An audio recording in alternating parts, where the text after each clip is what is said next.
Hello, this is therandomuser here, and welcome to World of Warplanes.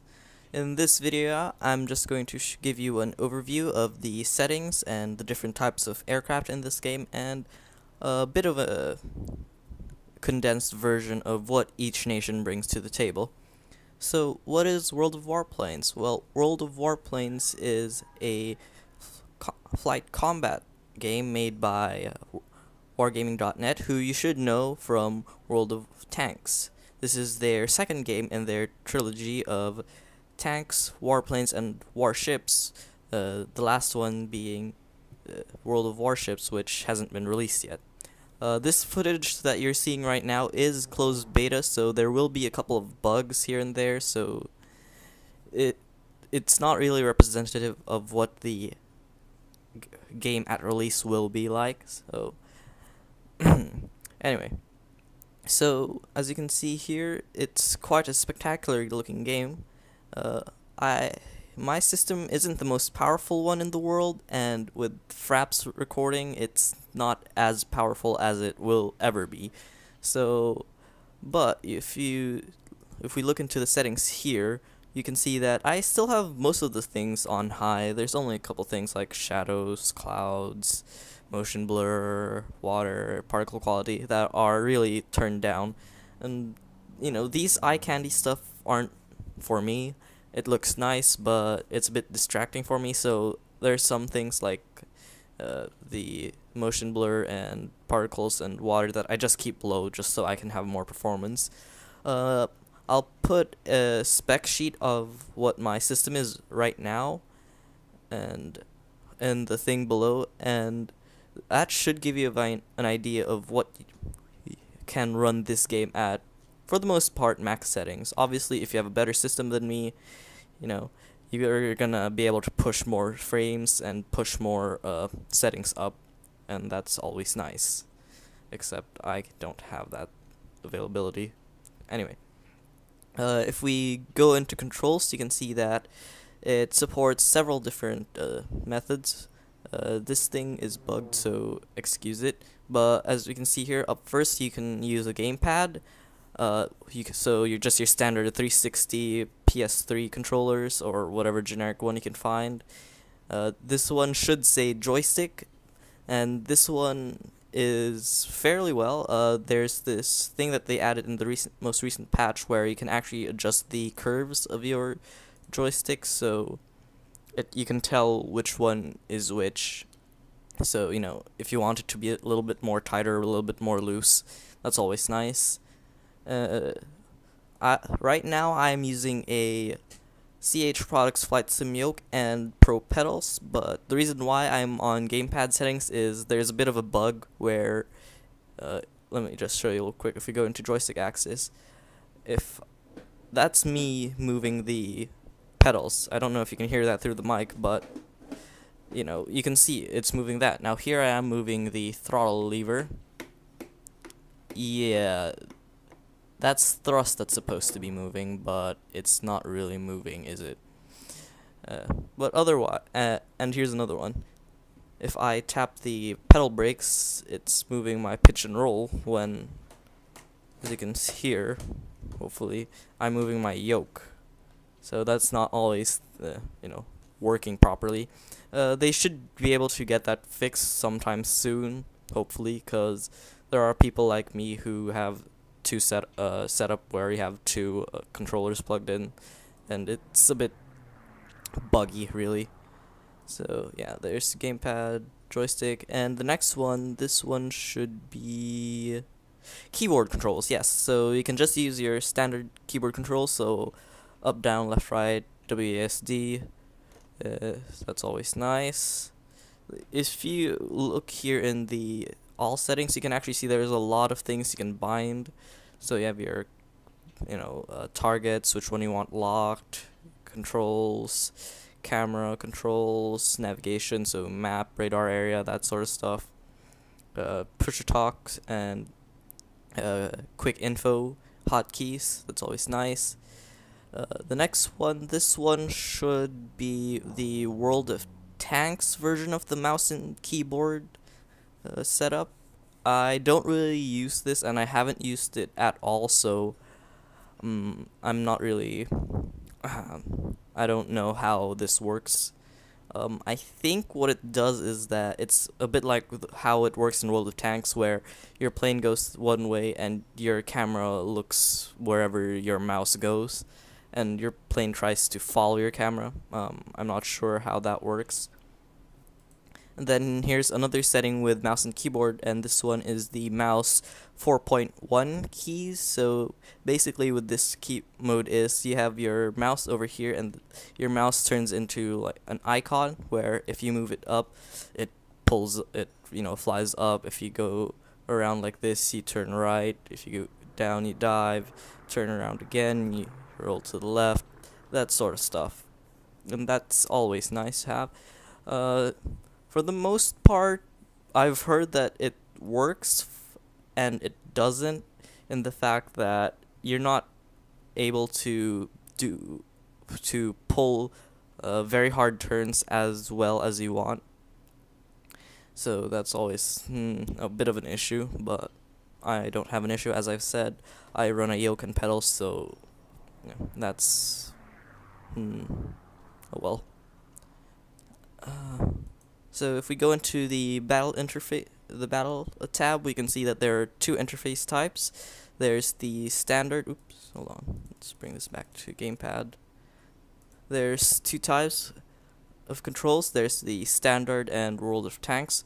The standard one works better for your gamepad, keyboard only controls, or joystick controls, while the World of Tanks one works better for the mouse and keyboard controls, as you have a better sense of how everything goes, and the camera interface is different, the UI is different.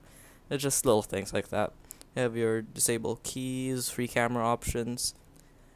Here we are. This is what you will see in game. So you have your map down here, damage indicator and health bar down here. Your weapons that you have armed. So you have bombs, rockets, guns, machine guns or cannons, all that stuff. And here you have the additional camera window, which is basically a window that tells you what the other plane looks like in relative to you. So if you're up high, say here, and there's a plane down here that you want to look at, then you can see what it looks like if it's relative to you. So it might be going across or it might be going away from you, and that's always nice. We have your map, as I was saying earlier. You have your airspeed indicator, which is, you need to have speed or else you'll just crash into the ground. And you also have your altimeter, which again, you need altitude or else you'll crash into the ground. And crashing into the ground, not a good thing in combat games. So here we have your attitude indicator, so it's your artificial horizon, so you know where up, down, left, right is. It's always nice to have it, especially if you're in a cloud and you're dogfighting and, you don't want to accidentally pull a bit too hard and smack straight into the ocean or ground. Because, smacking into the ground is not good for you. It's not good for your plane or your health. I have some other information right here, like how much time there is left in the game, ping, FPS, other battle information, teams. That's always nice. If we click this, as you can see, there is a radar area that pops up around your main instrument cluster. I personally don't use it just because it's a bit too close for my tastes, but other people use it, and well, that's just how people like it. This radar area basically is this circle you see here on the map. It's your basically what your targets are in, what aerial targets are in your general vicinity. So, it's nice to have it, but I personally don't. If we go into the markers, you can see that these are all taken out. But yeah, you can see that you can have different things on. So if you have aircraft model, team number, blah blah blah blah. If we go into the target one, there is a lead compensation setting, as you can see here. The lead compensation in this game, it works for the most part. It has a bit of issues when you're doing high deflection shots where you're almost perpendicular to your target, so you might want to aim ahead of it a little bit, just so that the target doesn't, fly under your bullets. Otherwise, it just has, general information, player name, aircraft tier, what type of plane it is, range of target, blah blah blah blah blah. Alright, that's if we go into the game settings, you can see that you can select what measurement system you have. I personally have metric just because I like how it scales. It's different from imperial, which is regular miles, feet, blah blah blah blah. And well, I just like how metric scales. If we go into the volume settings, there's just standard volume settings. That's always nice. If we go out here, you can see that I have quite the assortment of planes. I have this one, the Corsair, as you just saw, the Air Bonita, as we have here, Il-2 Sturmovik. Now, there are different types of planes, so if we go all real quick, we can see that there are 4 types of planes. There are fighters, which are basically your, fighters. They're the guys in the sky they're the cream of your air force. You want a lot of them. Heavy fighters are your big buff guys. They're the ones either hitting stuff with heavy cannons or bombs, and they can dogfight, and they have tail gunners. So it's if someone tries to get on your 6, your tail gunner will shoot the enemy down. It's always nice. Attack aircraft are your ground pounders, like this Il-2 Sturmovik I have up right now. Heavy attack aircraft are very, very slow. They're lumbering. Most of the time they carry bombs and or rockets. And, they like to stay down low, bomb some targets, bomb the enemy base, whatever. These are the guys that basically give you an advantage or disadvantage. So the more ground targets you have damaged or destroyed, then the higher your team's score is. So that's always nice. They are a bit vulnerable, as you can see here. Certain ones of them, like this Il-2, they don't have a tail gunner. If we go to a different one, let's see here, like this TSH-3, this one does have a tail gunner, but it is very, very slow lumbering. And mainly that's because of the weapon loadouts that you can get. So with this TSH-3, you can have 10 7.62mm guns. With this LBS-H, you can have 20mm guns in the wings, and some bombs, tail gunner, that sort of stuff. And then after that, we have the carrier-based fighters. Now, these guys are your multi-role aircraft, so they can be up high, down low, fighting aircraft, attacking a couple ground targets, and for the most part, they're just fighters with with bomb carrying capabilities, and they work. So like this F4U Corsair, if you go into the modules, you can see that it can carry bombs or rockets. If we go to the Wildcat, say, it can carry, again, bombs and rockets. If we go to Japan, we have the Zero, as A6M1, can carry a couple bombs. That's always nice.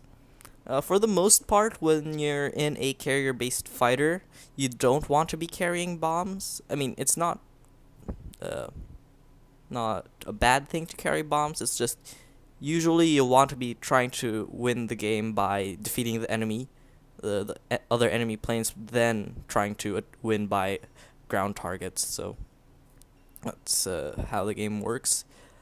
Let's see here, what else we have? Yeah, that's all the different types of aircraft. So let's talk about what the different nations are. So the American nation has two branches for their tech trees. We have the fighters, which is basically all of your standard United States Army Air Force or United States Air Force planes. So you have stuff like the Warhawk, the Mustangs, F-86 Sabre.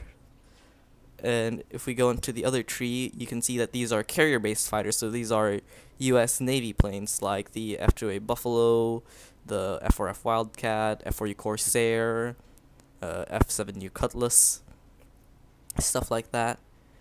Generally, the Americans are the jack of all trades. They can go high, they can go low. Their weaponry, for the most part, on the fighter line is usually 650 cals. As you can see here, the only really big difference after the between the Warhawk and the Tier 10 is the F1A or P51A Mustang, which has 420 millimeters. As you can see here, the P51D has some 12.7s.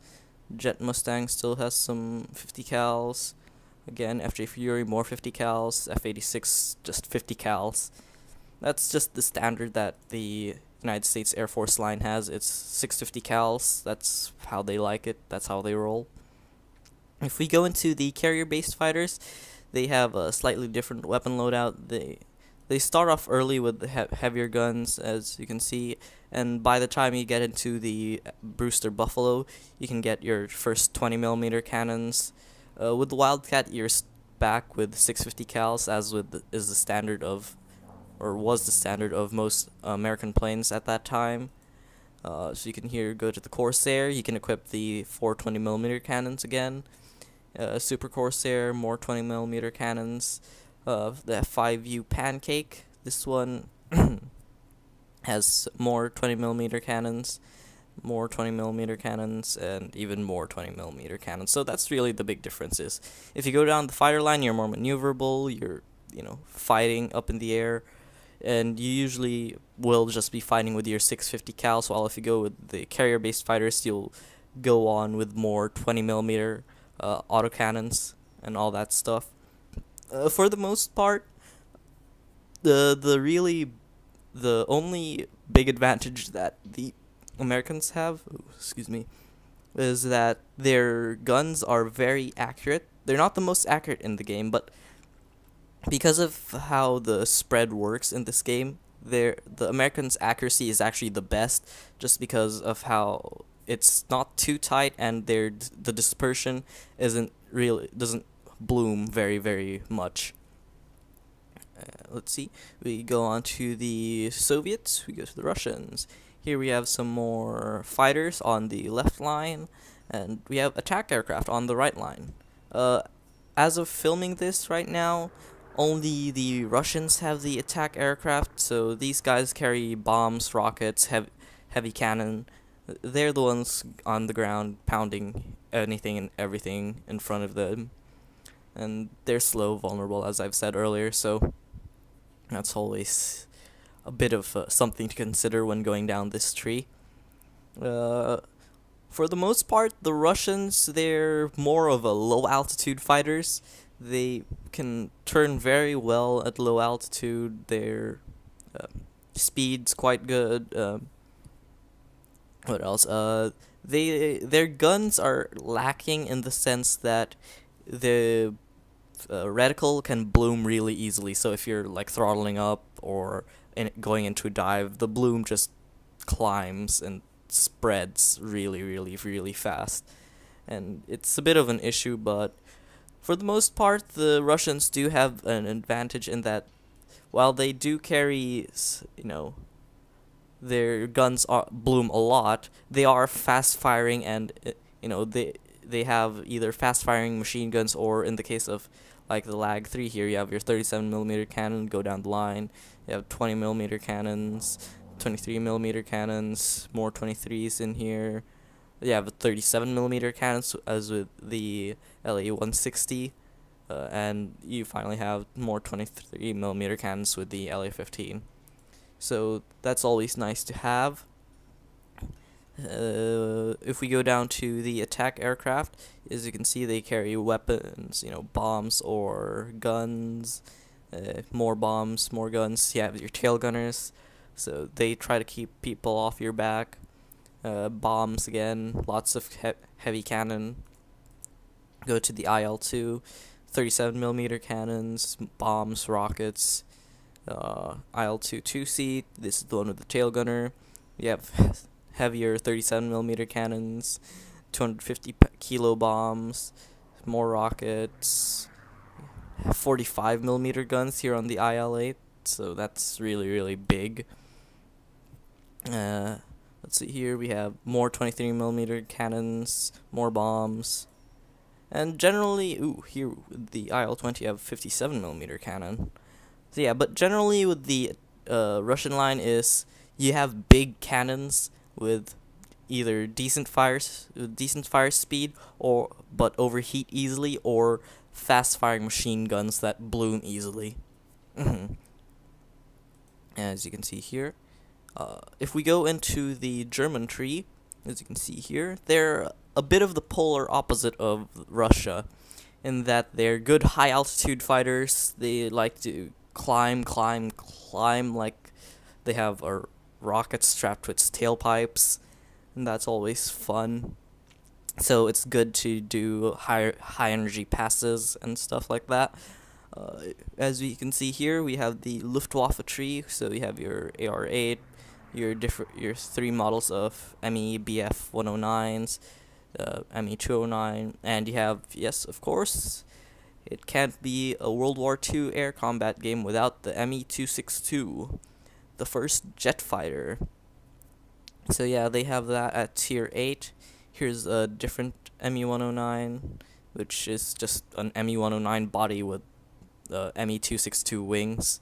And here's one at tier 10, which has, yeah, it looks pretty damn cool. Generally with the Germans, they have very accurate guns. You know, they don't bloom as fast as, say, the Russians, but, and you know, their initial what's it called? Words are failing me. Their initial gun sight size is really small, which makes it a bit harder to aim because you have to get more fine control in. But for the most part, they're good high altitude, and they have good guns. Their guns are some of the fastest in the entire game. The only ones who can try to match them are some of the early Russian machine guns, but otherwise they have just the fastest, autocannons in the game. If we look onto the other side, we have the heavy fighter line. So as I said, these guys are going to be your linebackers. They're going to be the ones dealing the most damage and taking the most damage. So you have your AGO, AR, AO, and 192 Courier. You have your Focke-Wulf 57, BF 110E and B and E models, ME 410, 109Z, Z, ME 609. Just these guys are basically armed with heavy cannons and sometimes bombs, depending on how you want to load out your aircraft. And these guys can do a bit of a multi-role thing in that they like to strafe targets with their heavy cannons. So if we go to here with the ME 410, you can see it has a 50mm cannon in the nose, so that's big. And a couple shots from that will almost instantly melt a ground target like an AA pit or something like that. They have tail gunners, so that's always fun to have. So just like the attack aircraft, if someone tries to get on your 6, your tail gunner can try and shoot or do some damage to the attacker. They have the most health in the entire game. The only ones who can compare are the attack aircraft, just because they need the health to keep flying low, slow, and bombing targets. And for the most part, heavy fighters are going to be either strafing the ground targets or up in the air, helping support your regular fighters, going around and dealing damage or finishing off wounded enemies. If we go here into the Japanese, you can see that they have the carrier-based fighter line. So as you can see here, we have stuff like the A5M, the A6M1 and A6M5 Zeros, or Racen, Zeke, whatever you want to call them. A7M. You have different planes like this, J7W3, J7W2, and W1 Shinden. That's always fun. For the most part, Japanese planes are made of, well, as they are stereotypically, they're made of paper. Their guns are decent, they're not as bad as the Russians in terms of bloom, but if you can get the Japanese guns to hit, they will just melt everything in front of it.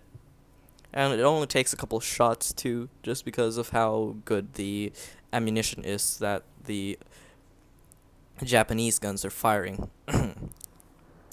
Ooh, I can upgrade this. Why haven't I upgraded this? I'm going to upgrade now. Max tech tree. No, later.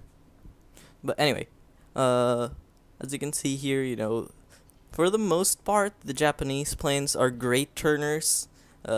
If you just, you know, stick your wings vertical, pull hard back, you can almost outturn anything in the sky. But the downside is, you're made of paper, so even 137mm shell straight through your wing tanks and boom, you're dead. So that's always something to take note of. You don't want to be taking many shots if you're in a Japanese plane. And that's about it. For the most part, you know, Japanese planes can carry bombs just because they are carrier-based fighters. But you don't want to be doing that just because you want your maneuverability, you want to be able to outturn your enemies. In terms of vertical fighting, they're pretty good at that. They don't climb very well, so you're only going to be around mid-altitude, dropping down into the low-altitude zones, you know, doing passes, flying back up, or, you know, doing your pass and keeping on with the target you chose. So you always want to know when to pull back up, you know, try and climb away or keep turning with your enemy. But for the most part, you want to keep turning with your enemy just because you will just outturn them. Even with flaps down, there's nothing that can outturn another Zero or another Japanese plane aside from another Japanese plane. Let's see. Achievements is just your, you know, data info and all that stuff. And yeah. Alright, and we're in game. So here we are. This map is called, what is it? National Park, so, oops, a bit laggy. As you can see here, this map has a giant chasm down here running straight down the middle, which is nice if you want to hide around. This is a tier 5 match, I believe. Yes. Roll up. Don't climb. Yeah. The controls are a bit iffy right now, just because I didn't pull it back from full advance earlier, so it's always a thing to remember. No, don't stall. Who are you? Air Bonita. I found one. That's something I don't want to be in front of. Ooh, I can get this guy. No,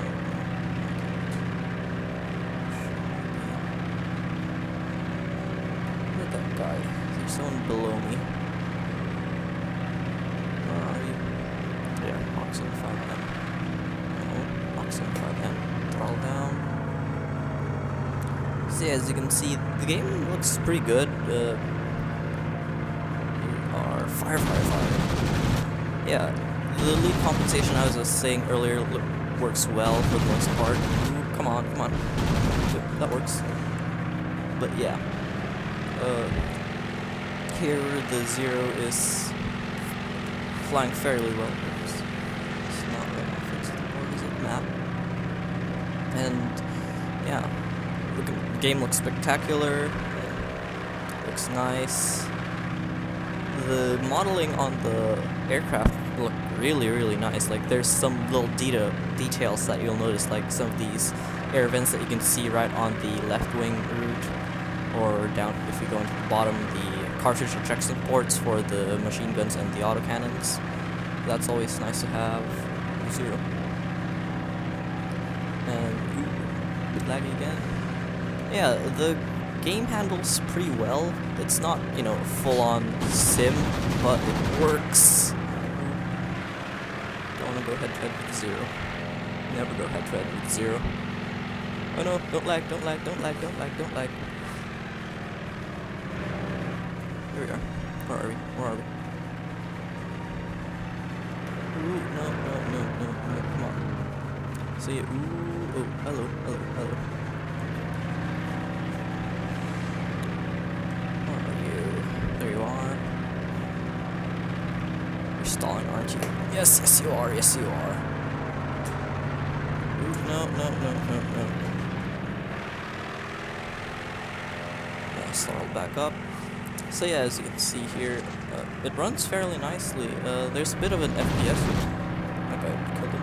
There's a bit of an FPS drop when you look at the ground, just because for the most part you're looking up in the sky and you have your full FPS. But if you look down, you sometimes notice that it's not the best in terms of how smooth it runs, but it works. FL1 view.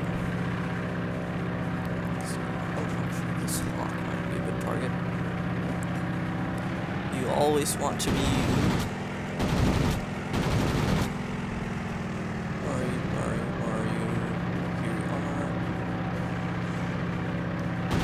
Come on. Yeah, as you can see here, high deflection shots, not very good with it, with the lead. You have to pull a bit ahead of them. Yeah, see, I'm just barely scoring hits on this guy, and I'm almost like right where the lead compensation is saying I should pull. Bit better over there. Keep flying. Oh, reversing. Ooh, some guys trying to tail me. No, go away, run away, run away. Come on. Can't get a good shot on him. Let's put a bit of speed up. Yes, I'm the only one alive. That might be why there's someone shooting my 6. Come on. No! Oh. I guess it was a loss. But yeah. That's the game, as you saw. It runs fairly well. It's just that I'm recording, so Fraps just takes a dump with my frame rate. But yeah. Come on, don't crash on me. Don't crash on me. Yes. Come on, load faster. Oops. Let's close the chat window. So yeah. That has been a quick look at World of Warplanes. Hopefully in the next few videos I'm going to be reviewing the different planes that they have at around tier 4, 5, and 6-ish. Including a couple of these premium ones like the FL1 Era Bonita and the nope, where is it? Or the P39Q Era Cobra. So just stay tuned, subscribe, like and favorite, all that good stuff. This has been the Random User signing off.